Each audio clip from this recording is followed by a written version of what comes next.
Hi, Getulio. I wanted to say thank you for participating in my project. It means a lot to me that you agreed to come here and have this conversation with me. Camila, it's a pleasure. It's a huge pleasure. Thank you very much for having me. No, thank you for being here. So I wanted to talk to you today about narcissism, and oh my God. yeah, yeah. Okay, wait a minute. Let me take my pill. Oh man. Yeah. Okay. Ready? Come on. Just move on. Amazing. So my Rivotril is already down all the way. Yeah. So you Okay. You have a channel on narcissism. I've been watching some of your videos. Yes, How's it going? Okay. So besides being a teacher, I teach Portuguese and English. I study psychoanalysis, clinical psychoanalysis. I decided to take the course because, first of all, because I came to my senses and I understood that I was a survival from a narcissist, from two relationships, two narcissists specifically.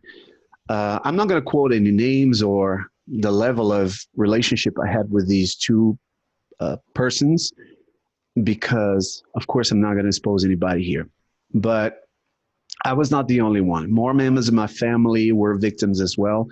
But my brother and I, my brother was the first one who helped me open my eyes to the fact that we were all victims, and we had a lot of, a lot of consequences, aftermath because of that. And then because of this, I got interested in psychoanalysis. I had already been interested in studying psychology, but it would take me a long time. And, we teach a lot all day long, and we hardly ever have time to stop and study. After a time in your career, you hardly ever have time to study, like as if we were younger, But I decided to take a course of psychoanalysis because one principle, the first principle that Freud stated and settled, was that psychoanalysis would be accessible to everyone.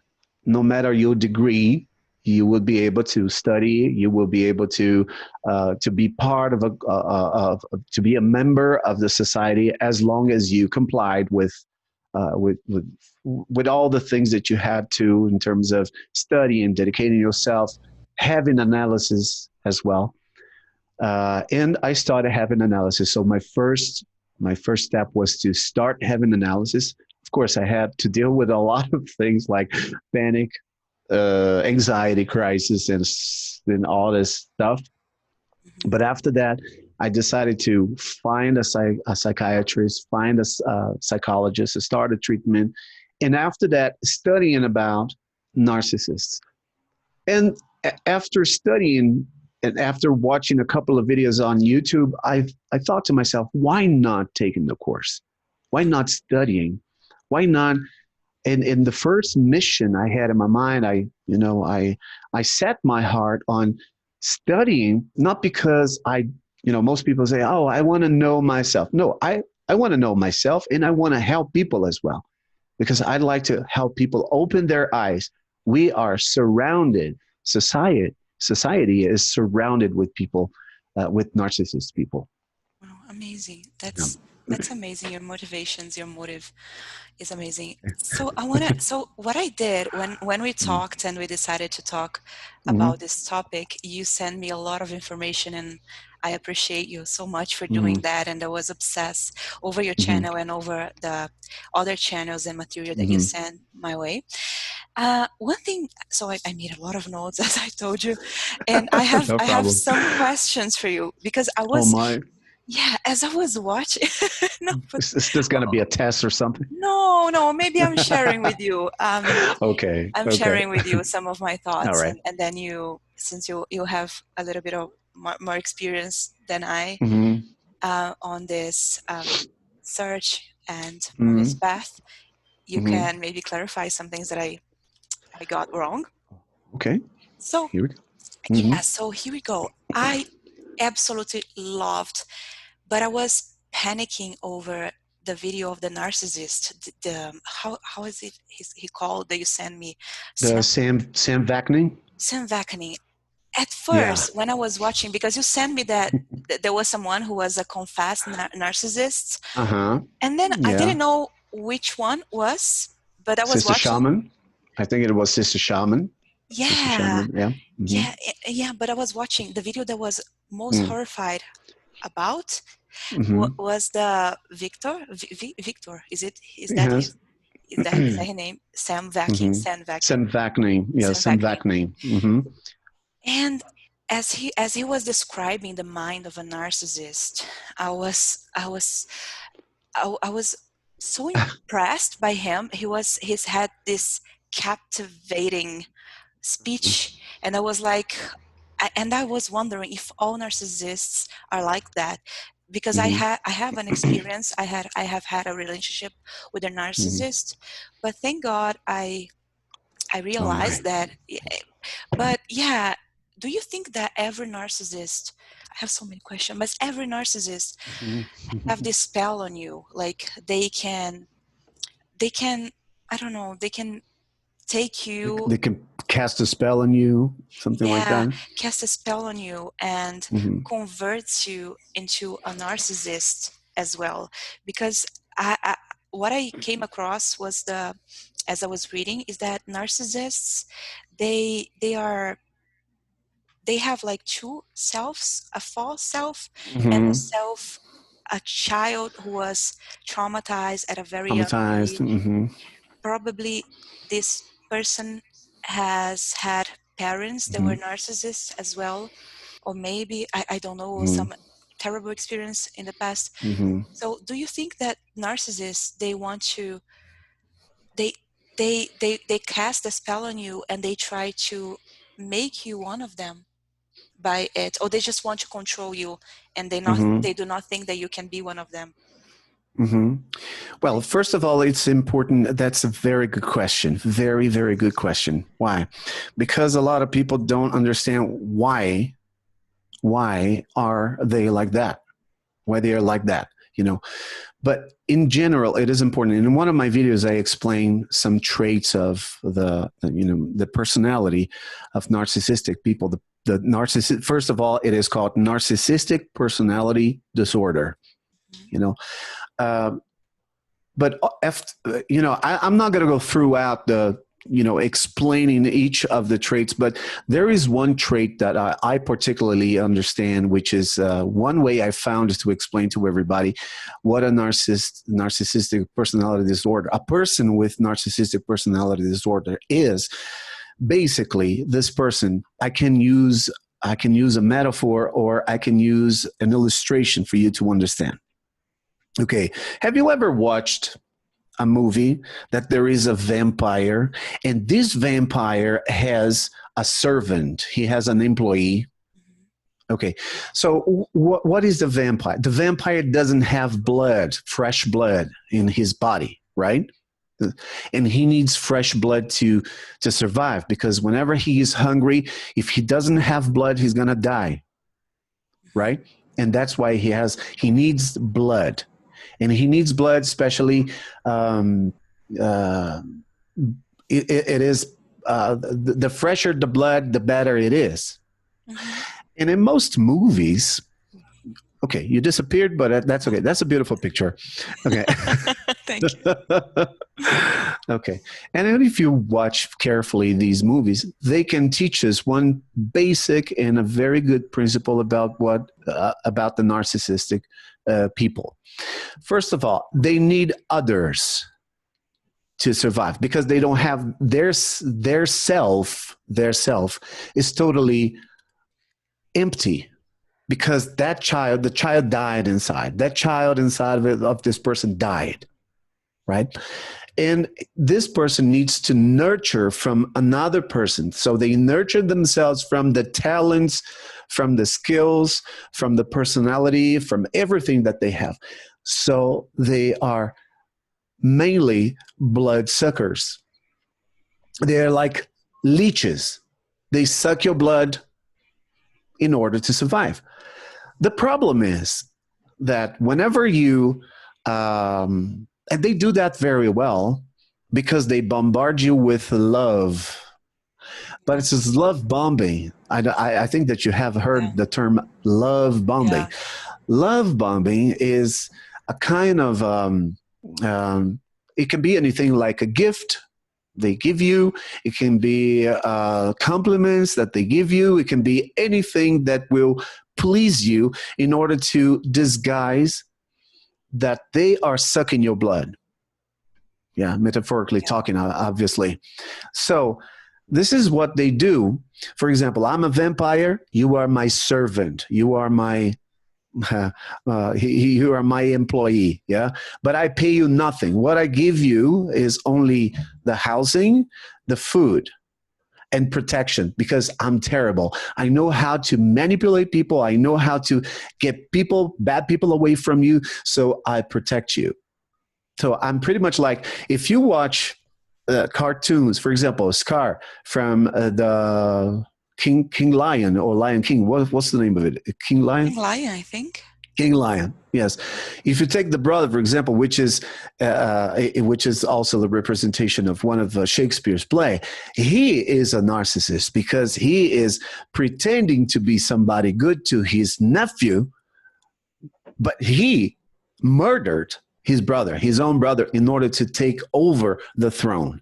And he pretends that he's protecting the nephew from the dangers all around. And then when Simba knows that his father is dead, he puts the blame on Simba and says, "What will people think about you? I think you'd better run."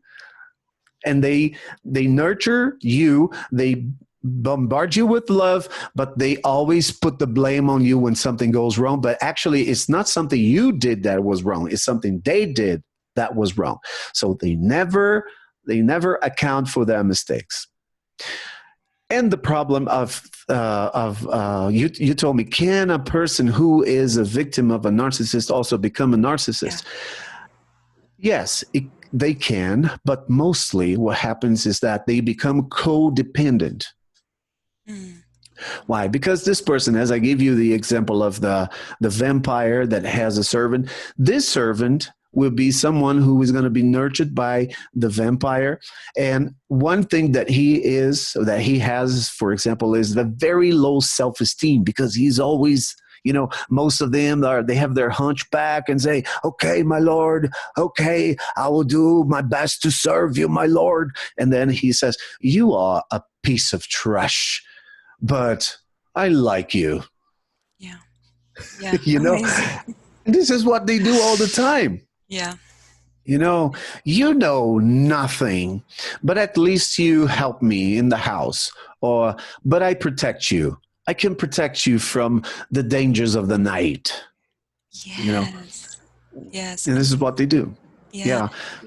Yeah. It is interesting what you're saying, because what you were saying, that two things. I was watching a video and the person said that if a human, a normal, is it correct just speak on terms of normal and abnormal, or normal yes. Person, a narcissist being not normal?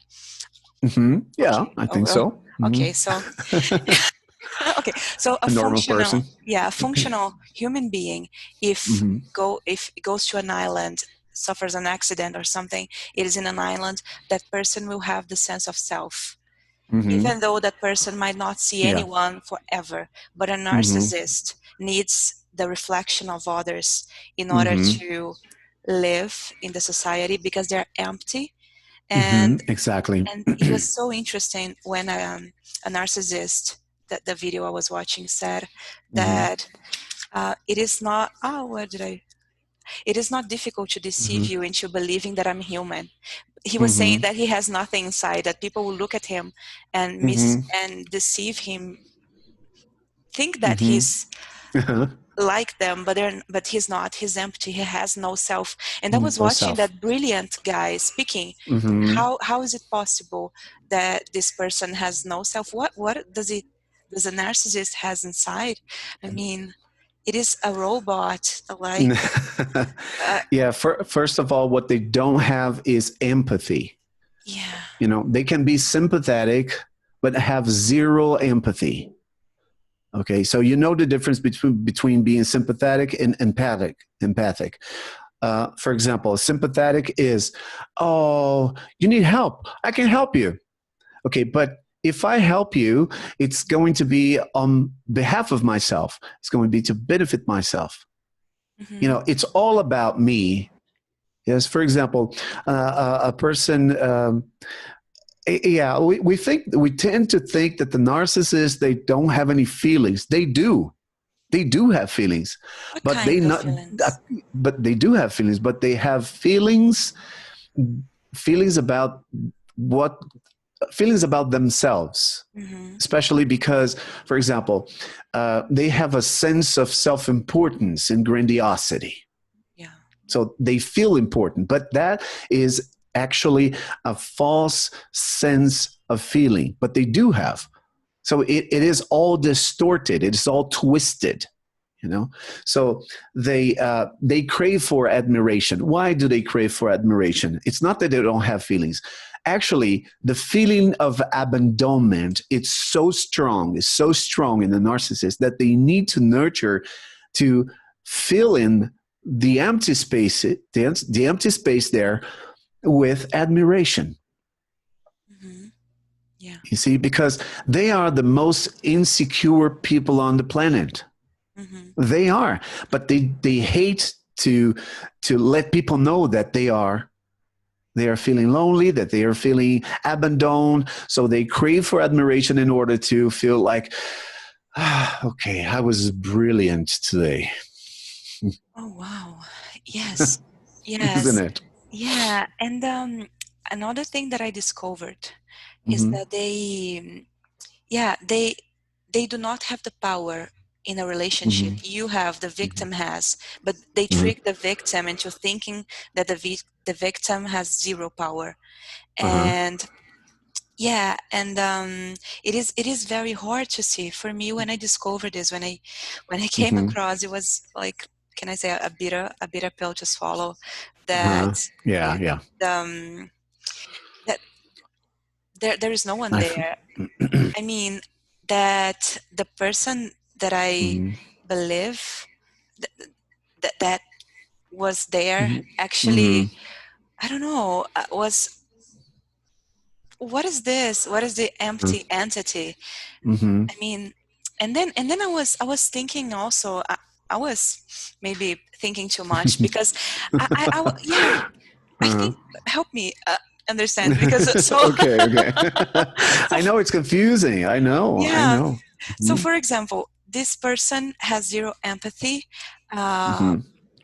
and it is fragmented and Mm-hmm. mirroring everyone that this person Mm-hmm. is.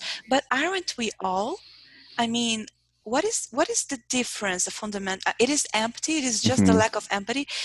Because I was thinking about my childhood, my life. Mm-hmm. I was sort of like, I mean, aren't we all mimicking people, our society? I mean, how do I know that I'm not a narcissist? I've been like, what differentiates? Will I That know? is a great Would I question. know? Does a Mm-hmm. narcissist know that he's a narcissist, or she? Do they know? Well, hardly ever will they, and Okay. hardly ever. So I consider, for example, Sam Vaknin, a little shaman is are, you know, among a million, a few that really understand that they are, you know, it's pretty much like, you know, imagine that you are at the, you know, at the lake shore, and you are a scorpion. Do you think that the scorpion knows that this insect, or not an insect, this animal is a scorpion? Do they know that? Are they aware of the fact that they have a poison?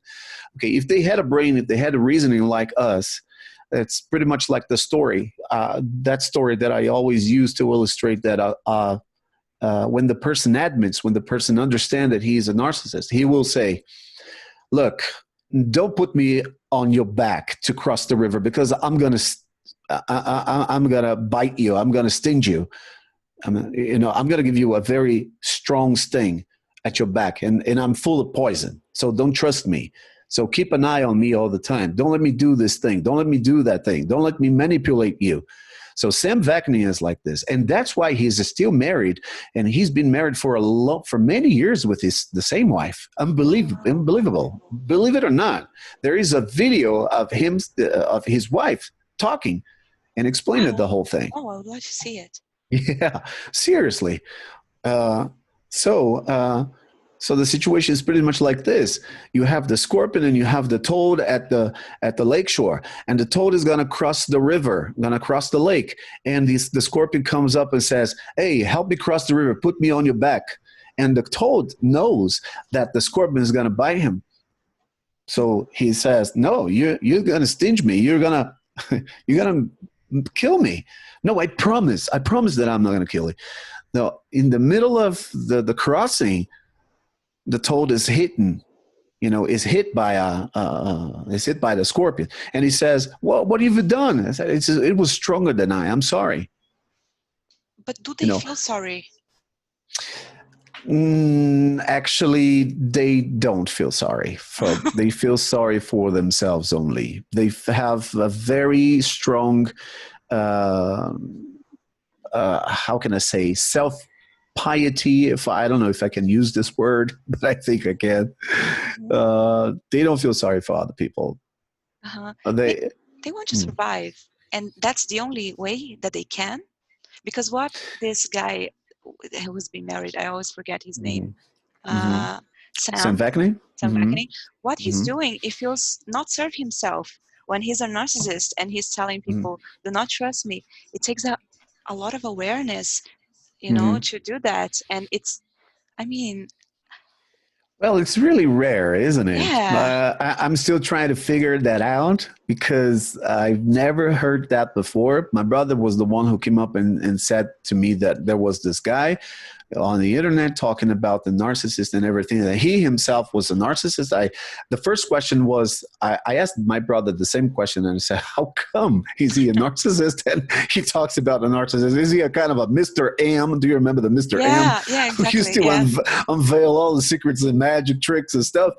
I thought to myself the same way, how come is this possible? So he is for sure a phenomenon that has to be studied. Seriously, yes. It has to be. He has to be studied. Yeah, and he's so funny, charming. Yeah, he is. Yeah, he is. And this is one of the traits of narcissistic people. They're super, super seducing people. And I'm afraid sometimes, because sometimes people say to me, wow, Getulio, you were so seducing sometimes in your videos and blah, blah, blah. I said, well, no. Stop. I'm not at all. Thank you. Bye. Yeah. No, because they are super charming, super elegant. They care much about their appearance and seducing. Seduction is the key word for narcissist people. Yeah. I wanted to ask you the last question. It is. Yeah, it is. We need a second round. Come on. We'll have another. Yeah. Great. It passed so fast. Awesome. Okay. So thank you. Oh my God, I made a lot of mistakes talking today. Oh no. Oh okay. No. I did? Did I? Have I? Me. Oh. Me. Yeah. Here we go.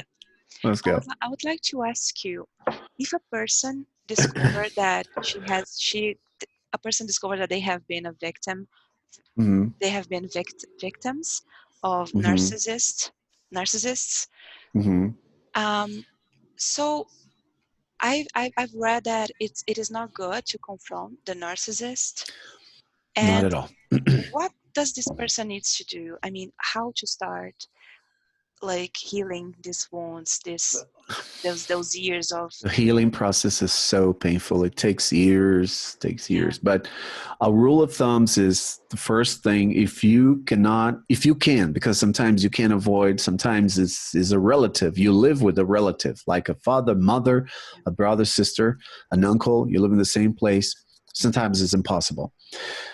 Whenever it is possible, zero contact. That's the rule of thumbs.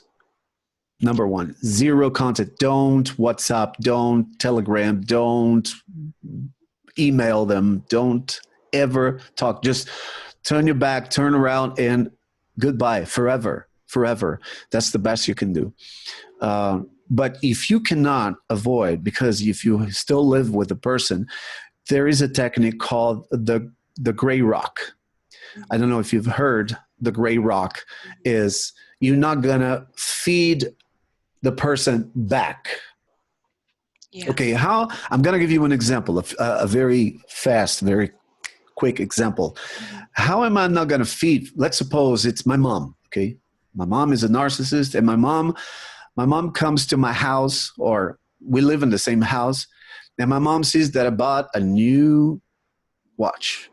Then she comes around and says, "Oh, nice watch. You bought a new watch." I know what's behind that comment. Yeah. I know. She's going to ask me for money. Yeah. She's going to ask me for money. So I will try to say, yes. Well, I'll say, yes, I bought the watch. And then she will start with, "Oh, you know, I went to the bank," and then they start telling the story. "I went to the bank yesterday, but my card, somehow the manager told me that I could not withdraw the money, and they tell you a story to make you feel like, oh, poor woman, poor mom, poor dad. Can you lend me some, and I'll give you back in a week or something." Or they tell you another story like, my watch is not working, and I need so much. I need a watch so much because I'm not taking my pills because I need the alarm clock. Because there was something in the beginning. It's always an intention. So it's pretty much like walking. It's like you feel like you're a cat walking on hot bricks. You know, you're all the time, and it's walking on the thin ice with them all the time.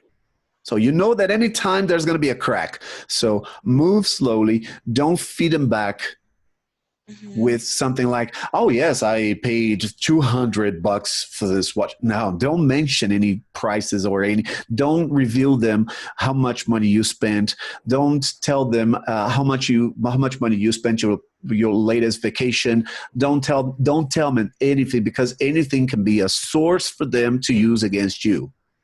So be a gray rock. Answer with only the necessary, as if you were the robot talking to somebody. Have you ever seen Sophia, the robot? Yes. Sophia is a robot developed by the Saudi Arabians and the Chinese, I guess. And there are videos with Will Smith trying to flirt with Sophia. It's very funny. It's amazing. Yeah, actually, Sophia is a psychopath because she has no feelings, right? But in order to be a gray rock, you have to behave as if you had no feelings at all. So don't feel compassion for a narcissist, because they don't have compassion on you. You know, even if it hurts a lot. I need a doctor. Call me 911, please. You know, sometimes it's just a theater. They're pretending. They want your attention. Yeah. Okay. So pretend that nothing is happening. Okay. Call the 911 and just go with the flow. Yeah. And don't show your feelings, right? Don't show emotions. Don't show your feelings. Don't open yourself too much. Yeah. Or at all. That's it. At all. Actually, it's at all. Yeah. And then go to therapy and. Exactly. Yeah. And I know. I myself know a person who lives with the mother. The mother is a narcissist, and she can't move from the house because she is the only one who takes care of the mother. The rest of the family, they moved away, and she was the only one left to take care of the mother. She has no other option. But she's a psychologist as well. And then I taught her some techniques. I said, okay, I can teach you the gray rock technique for you to build borders around yourself in order to to spare yourself from all the manipulation and all the psychological enticement, you know. Yes, yes. Wow. That's it. It's a long, maybe a long life process of healing, right? Yeah. Yeah. Yes, it's a long process. So therapy is essential. Self-knowledge is essential as well. And anything that can make you have the contact with the present, because we are always advancing what's going to happen. Because when you live with a person like that, you are always, it's pretty much like, you know, when you're living in a war zone that at any moment a bomb is going to blast. It's pretty much like this. I know, you know how it feels. I do know. Unfortunately, unfortunately we do know, right? Getulio, so thank you so much for this lovely conversation. Thank you so much, and congratulations. Congratulations on your project. It's lovely. Thank you. Yeah, it's coming to an end. This is the conversation number 29. It's just 2 more to go, and I appreciate you for being a part. Thank you very much. Thank you as well. Yeah. All right. So have a wonderful night, and we talk soon. Yes. You too. Okay. Bye-bye. Thank you. Bye. Bye-bye.